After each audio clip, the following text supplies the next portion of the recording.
Hello everyone, welcome back to Vidyalaya. आज की इस वीडियो में बात करेंगे डेफिनेट इंटीग्रल पर। तो डेफिनेट इंटीग्रेशन नई चीज़ नहीं है आपके लिए। डेफिनेट इंटीग्रेशन भी बेसिकली वही इंटीग्रेशन है जो इससे पहले की वीडियोस में करते आ रहे हैं। बस फ़र्क यहाँ पे वो आर्बिट्रेरी कांस्टेंट सी नहीं आके यहाँ लिमिट्स आ जाएंगी। ठीक है, यानी इंटीग्रेशन कुछ इस रूप का आपको दिखाई दे सकता है। जैसे देखिएगा A to B F x D x. तो यहाँ क्या हो रहा है, देखो ये लिमिट्स अप्लाई हो गई ना, तो ये किसकी तरफ इशारा कर रही है कि आपका नॉर्मल इंटीग्रेशन यानी कि इंडेफिनिट इंटीग्रेशन नहीं है, ये डेफिनेट इंटीग्रेशन हो चुका है। ठीक है, तो लिमिट का खेल है यहाँ पे बस।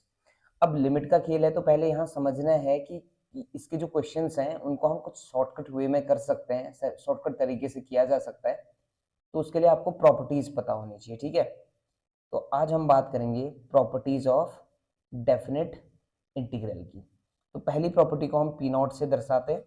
तो पी नॉट क्या है वो देख लीजिएगा। ठीक है, अगर आपका लिमिट है A to B F x D x, तो किसी भी पल आप x को किसी अदर वेरिएबल में कन्वर्ट कर सकते हैं, कोई प्रॉब्लम नहीं होने वाली। यानी कि x की जगह आप t पुट कर सकते हैं, x की जगह y पुट कर सकते हैं, x की जगह z पुट कर सकते हैं, जो भी आप चाहें। ठीक, और किसी भी क्षण आप इसको बदल सकते हैं, कोई प्रॉब्लम नहीं होने वाली। जैसे a टू b लिमिट ऐसी रहेगी, ये कन्वर्ट हो जाएगा एफ टी डी टी में। ऐसे ही ये a टू b लिमिट रहेगी, ये कन्वर्ट हो जाएगा एफ वाई डी वाई में। चेंजेस नहीं आने, आप जो भी वेरिएबल चेंज करना चाहो आप कर सकते हैं, कोई प्रॉब्लम नहीं है। ठीक है, यानी कहीं पे कोई स्टेज ऐसी आ सकती है जिस दिन हमें वेरिएबल चेंज करने की जरूरत पड़े। ठीक, ये बीच में जहाँ पे क्वेश्चन यूज होगा, जहाँ पे भी ये क्वेश्चन यूज होगा तो आपको समझाया जाएगा कि कौन सी प्रॉपर्टी यहाँ पे अप्लाई हो रही है। करेक्ट। चलिए अब बात करते हैं नेक्स्ट क्वेश्चन की, यानी सॉरी नेक्स्ट प्रॉपर्टी की। तो वो है P1।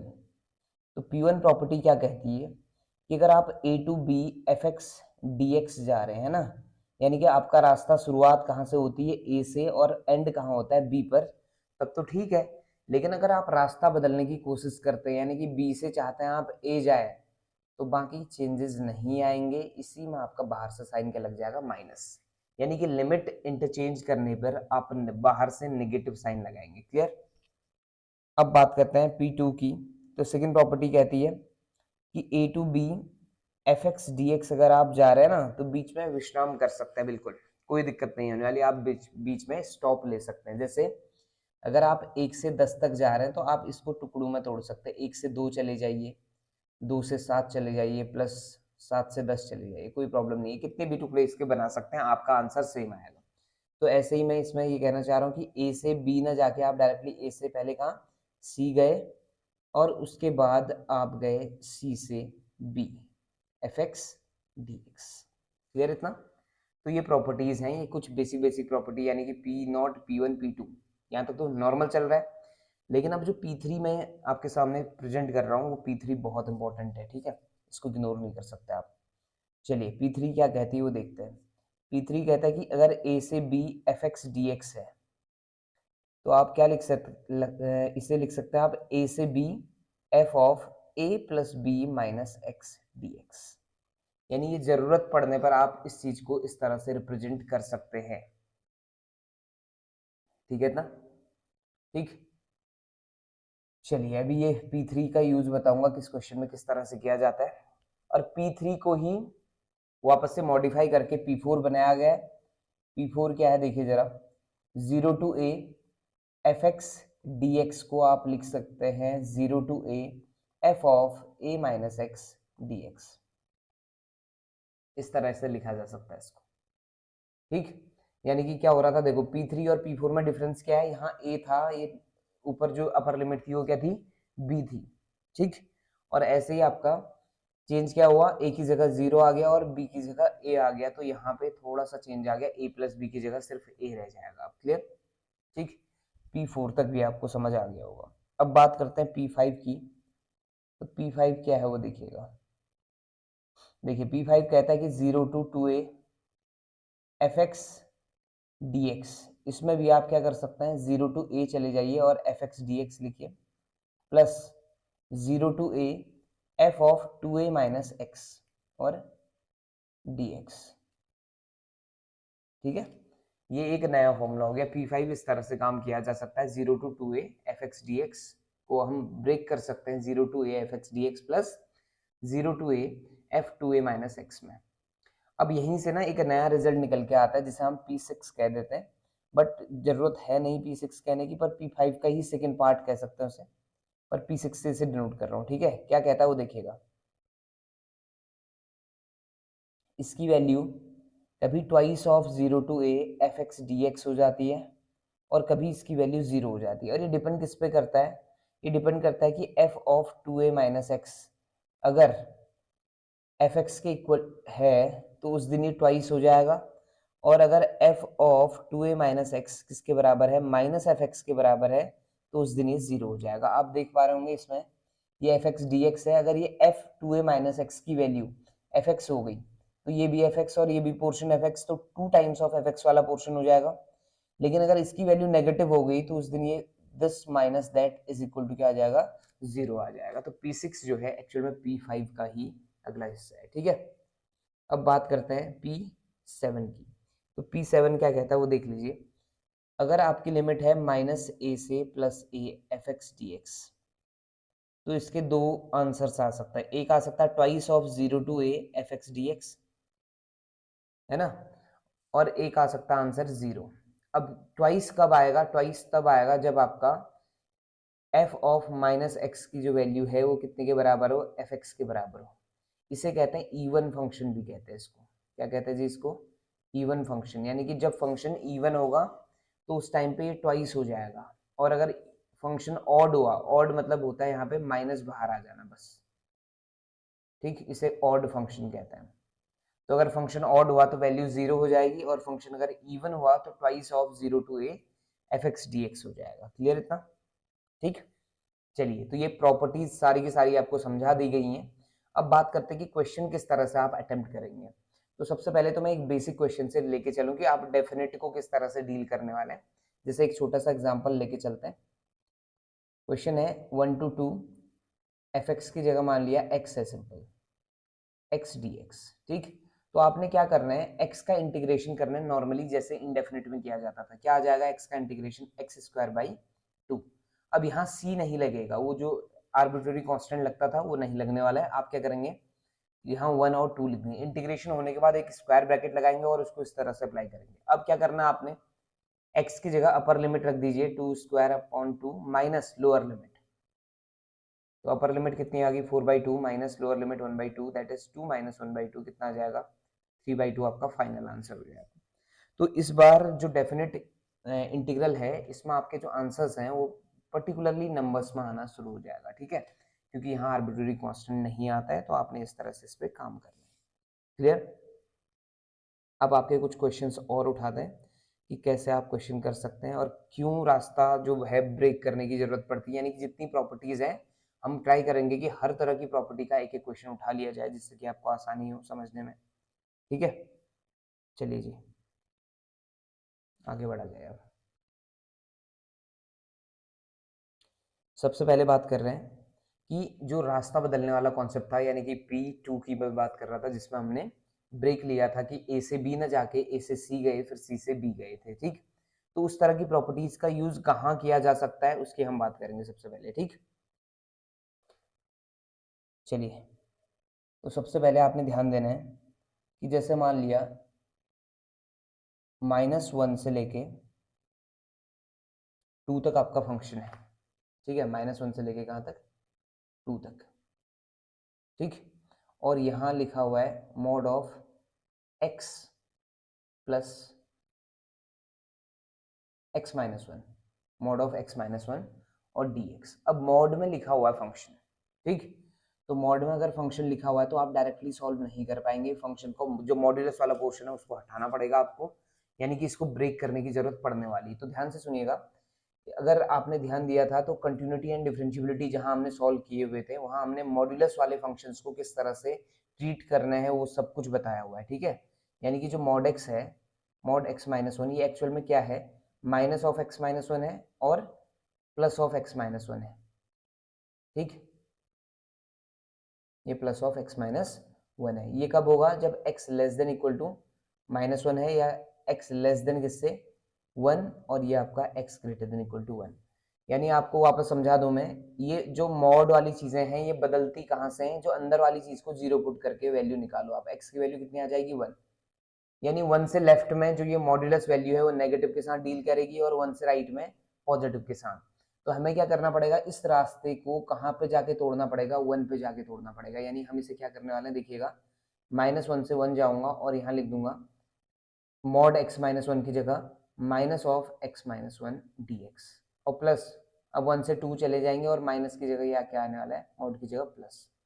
ठीक है, अब ये चीज़ आपको थोड़ा सा सॉल्व कर लीजिए, आपका माइनस बाहर छोड़ दो, अंदर सॉल्व कर लो। x का क्या होता है, x square by 2 minus x और लिमिट लगा दो -1 से 1 प्लस यहाँ again x square by 2 minus x, limit लग जाएगी 1 to 2। इसको आप सॉल्व कर लेंगे फिर। क्लियर है इतना?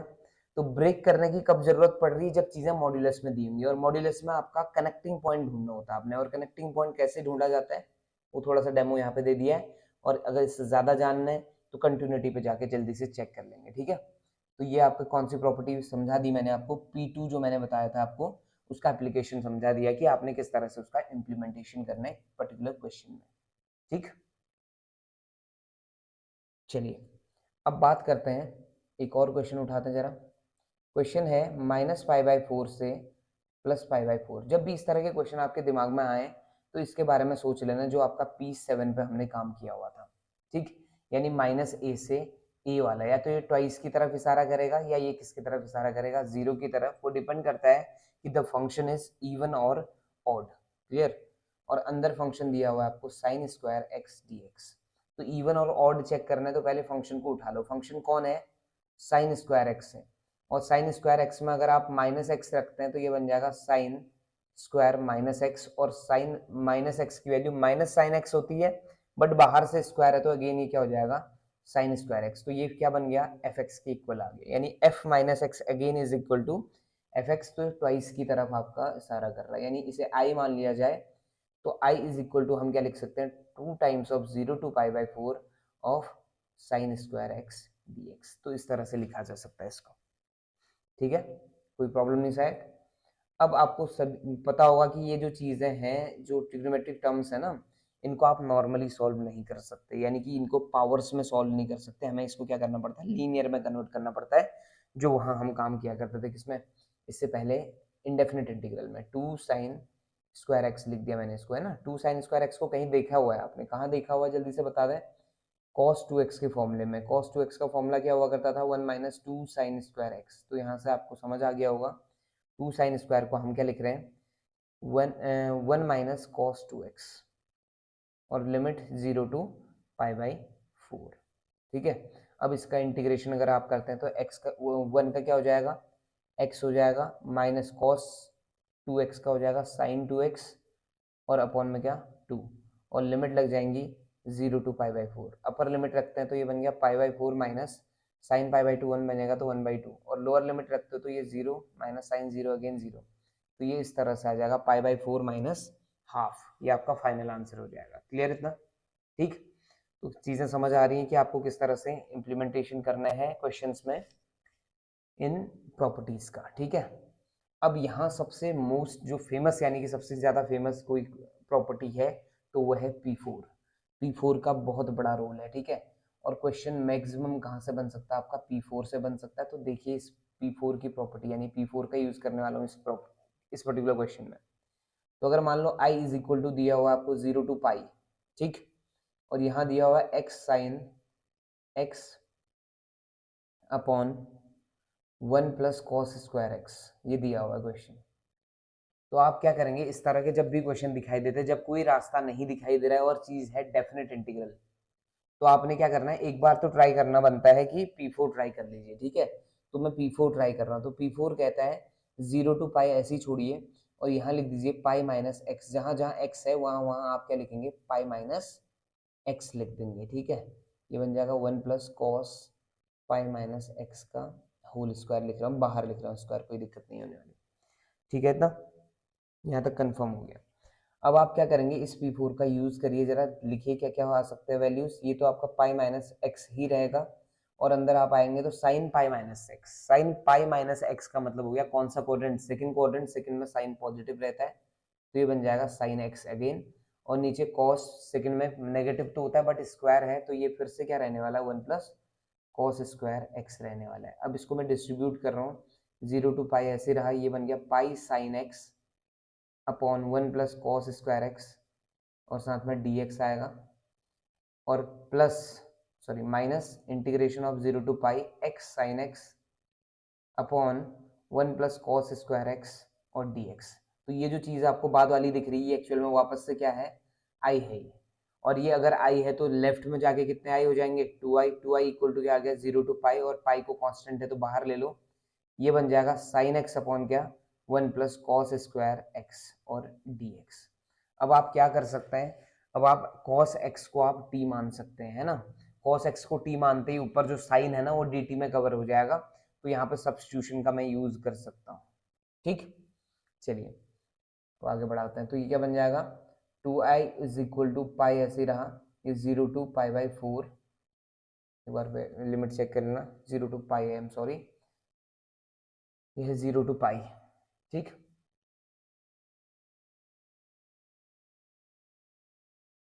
हाँ तो अब आगे बढ़े, तो अंदर क्या था, sine x upon 1 plus cos square x और डी एक्स। अब हम क्या कर रहे हैं, let cos X equal to T, ये मान लिया, विच इम्प्लाइज कॉस एक्स का डेरिवेटिव क्या होता है, minus of sine X D X equal to D T, तो sine X D X equal to क्या आ जाएगा, माइनस ऑफ डी टी। तो ये कवर हो गया, और साथ ही साथ इसमें आप एट एक्स इक्वल टू 0 रखते हैं तो टी इक्वल टू आता है 1, और एट एक्स इक्वल टू पाई रखते हैं तो टी इक्वल टू आता है -1। तो आपका जो ये क्वेश्चन है ये चेंज क्या हो जाएगा, 2i इज इक्वल टू पाई ऐसे रहेगा, यहाँ आ जाएगा 1 टू -1, और अंदर बन जाएगा ये minus D T upon 1 plus T square. ठीक है, इस तरह का क्वेश्चन बन जाएगा। अब ये जो माइनस है, माइनस को अगर बैलेंस करना चाह रहे हैं आप तो ये चीज़ आपको थोड़ा सा दिख रही होगी, देखिएगा पाई ऐसे रहेगा, ये हो जाएगा -1 to 1, और ये बन जाएगा D T upon 1 plus T square. Clear इतना। अब ये अगेन कोई प्रॉपर्टी लग रही है इसमें, P7 आप लगाते हैं तो ट्वाइस होने वाला है क्योंकि ये इवन फंक्शन है, तो 2 times of pi 0 to 1 D T upon 1 plus T square आ जाएगा, और लेफ्ट में भी आपका कितना था 2i, 2 से 2 कैंसिल आउट हो गया। अब अगर आप ये जो राइट वाला पोर्शन देख पा रहे हैं जो इंटीग्रेशन है, तो ये एक्चुअल में tan इनवर्स x का इंटीग्रेशन है, तो ये बन जाएगा पाई tan इनवर्स t, और लिमिट आ जाएगी 0 टू 1, तो वैल्यू चेक करेंगे तो पाई ऐसे रहा, और 1 रखने पे tan इनवर्स 1, tan इनवर्स 1 कब देता है, पाई बाई 4, और tan इनवर्स 0 0 ही होता है, तो उसको चेंज करने की जरूरत नहीं है। तो जो फाइनल आंसर आएगा वो क्या आएगा, पाई स्क्वायर बाई 4 आ जाएगा। तो इस तरह से आपने काम करना है इसमें। क्लियर। तो देखो एक चीज़ आपको समझ आ गई होगी कि P4 में आपने क्या किया जाए, सबसे पहला काम क्या है, P4 में आपने क्या करना है, x को रिप्लेस करना है पाई माइनस एक्स से, पहला काम वो किया, फिर उसके बाद सिंप्लीफाई किया जितना हो सकता है, और उसके बाद वही मेथड्स अप्लाई होनी है जो इंडेफिनिट में यूज हुई है, जितनी भी मेथड्स, चाहे वो सब्स्टिट्यूशन हो, चाहे बाय पार्ट हो, चाहे आपका पार्शियल फ्रैक्शन हो, वही मेथड्स यहाँ यूज होंगी, बस डिफरेंस है तो लिमिट्स का है। क्लियर। और जब यहाँ आप सब्स्टिट्यूशन यूज करेंगे तो सब्स्टिट्यूशन में आपने एक चीज़ और ध्यान देनी है, इतना पोर्शन तो हम पहले भी करते थे, लेकिन आज लिमिट्स का भी खेल है, यानी ये जो अभी तक की लिमिट है ये x की लिमिट है, बेसिकली जो वेरिएबल है वो कौन है इस बार, x, तो ये x की लिमिट्स है, इसको हमें कन्वर्ट करना पड़ेगा किसमें, t की लिमिट्स पर। तो इस तरह से काम करना है यहाँ। ठीक है, समझ आ गया होगा ये चीज़ें आपको, ठीक, कि कैसे आपने क्वेश्चंस को सॉल्व करने हैं by using the properties of definite integral. ठीक, चलिए अगर वीडियो पसंद आ रहा है तो please do like share and subscribe. आपसे मिलेंगे नेक्स्ट वीडियो में। Thank you so much for watching.